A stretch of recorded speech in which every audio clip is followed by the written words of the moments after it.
feels like not that long ago, Florida football was on top of the world. They had won multiple national championships, had tons of star players who went off to the NFL, and they were the premier team in the SEC East, it felt like. Georgia was seemingly secondary, but in the next decade or so, things would really fall apart. After 2 SEC championship appearances in the mid-2010s, Florida would really start to fall off. They had one bright season in 2020 in which Kyle Trask, Kyle Pitts, and Kadarius Toney took over, but they would end up losing by 8 to Bama in the championship game, and from there Dan Mullen ended up getting run out of town. One thing the Gators have struggled to field is a good quarterback. Besides Kyle Trask and a little bit of Felipe Franks, it has been tough sledding for the Gators the last decade or so.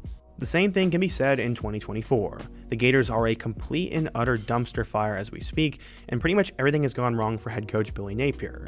The one thing he could do, though, that could fix the situation and maybe provide a little bit of hope is play DJ Lagway. I'm sorry, but Graham Mertz just isn't going to do it. He's never going to live up to all that hype he had coming out of high school and after his first start against Illinois, and at this point, if Napier wants any hope of keeping his job, he needs to play the guy who's the future of the program, has a 5-star arm, and can do everything. That guy is DJ Lagway. He was the #1 quarterback in the class of 2024, and despite the nonsense and craziness going on in Gainesville, Lagway decided to sign with Florida, hoping to resurrect the program. He had an insane career in Texas, and in his one start so far, proved why he should be the quarterback moving forward. In today's video, I want to introduce you to who DJ Lagway is. We're going to go through how he became a 5-star prospect, his journey to Gainesville, and why he should be next up for Florida. But before we get started, if you're a big fan of college football, be sure to subscribe to the channel, leave a like if you support today's video, and let me know what player, team, topic, or situation I can cover next. Now let's get started and talk about who DJ Lagway is. So in order to understand how Lagway got to this point, we first need to go back in time. His family's roots ran deep in the town of Willis, Texas. His grandmother was someone by the name of Eddie Ruth Lagway, and she was a longtime member of the city's school board, and they even named a school after her, Lagway Elementary, back in 2021. He was the son of Derek Lagway, who played at Baylor from 1997 to 2001, and was seemingly just a rotational back there. The Lagway family was all about the Willis community, and he would become one of the biggest names to ever come out of that town. His dad helped show him the ropes and helped him love sports from a young age, and early on he played too. Lagway played baseball early on in his high school career and as a child. He pitched and played third base, and that background he said was huge. He said, quote, "It's the variety of an arm angle. It's making sidearm throws come very comfortable to me, and there's a balance between finding when to do that and when to be mechanically sound." He was both a football and baseball star, as Lagway played the outfield and corner, and was said to have a fastball that topped out at 93 miles per hour. But his future was throwing the pigskin. He was going to be in elite territory at Willis, as he said, quote, "I'm excited to go and compete in both sports, but I'll be sure to be locked in on football first." Eventually, he started to become one of the bigger names in the town, and he was seen as the next big thing out of Willis. Just 3 decades earlier, Michael Bishop went there as well and became the Heisman Trophy runner-up in 1998, and Lagway was going to be in elite territory. Early in the recruiting process, Lagway had teammates tag along on recruiting visits to the big programs and campuses and wanted to help everybody eat. He really exploded as a junior at Willis, as he ended up completing 67% of his passes. He threw for 2,081 yards and 24 touchdowns, just compared to 5 interceptions. He also only played 8 games. He ran for 517 yards and 7 touchdowns, and he was limited to 8 games because of an ankle injury. After that, he got 18 college offers, and his dad said, quote, "I've always prayed to get offers like this. It's just truly a blessing to have all this attention from recruiters." Some athletes have a hard time staying humble after getting a ton of attention, but that's what makes DJ different. He used the lessons he learned from a young age to become the person he is today. As he said, quote, "It's really easy to stay humble through this whole process because I was taught at a young age that whatever God gives to you, he can also take.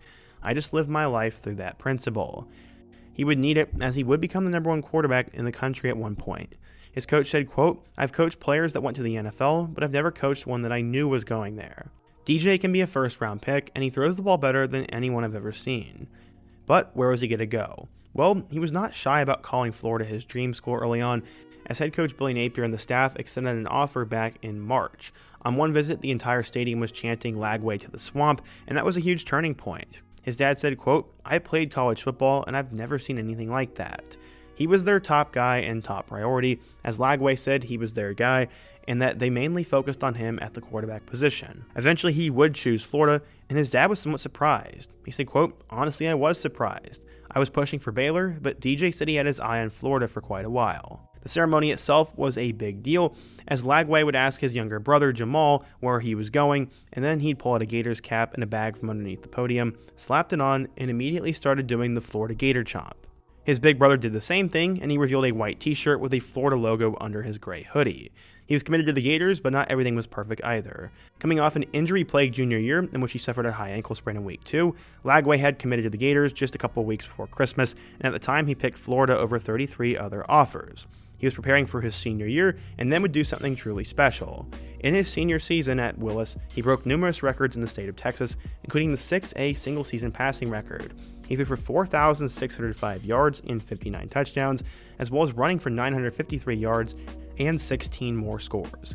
He became the 2023 Gatorade National Player of the Year, and there was one game in which it was all put together. In the first quarter against Cleveland High School, he ended up throwing 6 touchdown passes. Even people who have come to expect greatness from one of the best quarterbacks in the country were completely blown away by his performance in that one. As I said, he was named the 2023 Max Preps High School Football Player of the Year, and he joined the likes of Derrick Henry, Kyler Murray, Bryce Young, and Caleb Downs as other guys who have taken home the honor over the last decade or so. Scouts were pretty much sold on this guy, and he became the number 1 quarterback in the class. At this time, other schools were trying to flip him, as he was the top guy in the country and they had nothing to lose. After a late push, he would end up signing the dotted line and signed with Florida. He said, quote, "This decision was harder than last year, but I gave it to God and prayed about it, and he led me through it." Lagway said winning that award really helped his recruitment. He said, quote, "I think that played a big part in it. It is a blessing to be recruited by a lot of these guys such as Lincoln Riley and Mike Elko, and they are amazing people, and I'm thankful they really wanted me, but I'm a Gator, and I can't wait to play for Coach Napier, and I'm excited." For his 4-year career at Willis, Lagway threw for 8,392 yards, ran for 2,196 yards, had 100 passing touchdowns, and 29 rushing touchdowns. He was one of the best quarterbacks in Texas high school football history, and luckily the Gators avoided another Jaden Rashada situation, and honestly they got a better player. According to 24/7 Sports, Lagway was a 5-star recruit, the number 1 quarterback, and the 3rd best player in the class of 2024. So how'd he do from moving from Willis, Texas to Gainesville, Florida? Well, let's take a look. So when Lagway arrived at Florida, many were expecting him to be the savior. Graham Mertz had had a decent year in 2023, but it didn't lead to many wins, and there were many who were wanting a better option. Lagway would get all the hype immediately, and he would shine in Florida's orange and blue spring game, throwing for 173 yards and 2 touchdowns in his debut. He was also able to show off his impressive athleticism on numerous different running plays. He was going to start the year as a backup, but would end up getting a chance to play in their Week 1 game against Miami. The number 19 Canes came into the swamp, and after Cam Ward and company dominated, Graham Mertz would get hurt and Lagway would be thrown in. He'd end up going 3 of 6 for 31 yards without a touchdown and had an interception. He also ran the ball 4 times for 20 yards. Because of Graham Mertz's concussion situation, Lagway was going to start, and it was going to come against Samford, who caused them problems back in 2021. Samford was actually beating Florida 42-35 at halftime and set the record for the most points scored against the Gators in any half. This time was not going to be the same. DJ Lagway ended up having a record-breaking first start as they would win 45-7, rejuvenating the fan base a bit. In that game, Lagway would end up throwing for 456 yards with 3 touchdowns and no interceptions. Why am I not surprised in the slightest that the guy with the most talent on the roster ended up doing really well? After this performance, many people were excited for Lagway's future and were wondering if there was a quarterback battle. Head coach Billy Napier said, quote, "They're going to stay the course," and that when Mertz was cleared, Lagway would remain second in line for secondary snap. But everything else felt different at Ben Hill Griffin Stadium. Everybody wanted to see DJ play. He had one of the best quarterback performances we have seen from a Gators quarterback in a long time, and he said, quote, "My mindset was to take advantage of the opportunity." He ended up completing his first 7 passes in that game. His final numbers were he went 18 of 25 for 3 touchdowns, he had no sacks, no turnovers, and his 456 yards shattered the school's true freshman record, which was 268 by Chris Leak in 2003. The total was the 9th most by any Florida player ever, and the most since Emory Jones threw for 464 yards against that same Samford team 3 years earlier.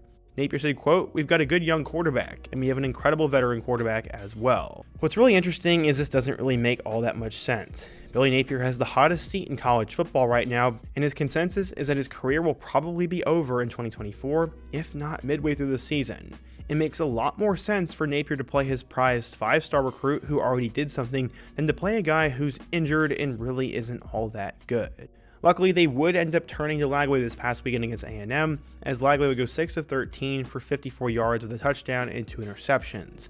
He was definitely humbled a little bit against the Aggies, but this honestly just shows a deeper problem at Florida. Billy Napier has no idea what he's doing, and imagine if he would have prepared DJ all week to play against A&M. I'm sure it would have been different. No matter what, Florida has the most difficult schedule in college football, and at this point, if Napier wants to keep his job, he should keep a guy like DJ on the roster who's going to go to the NFL and could really turn things around.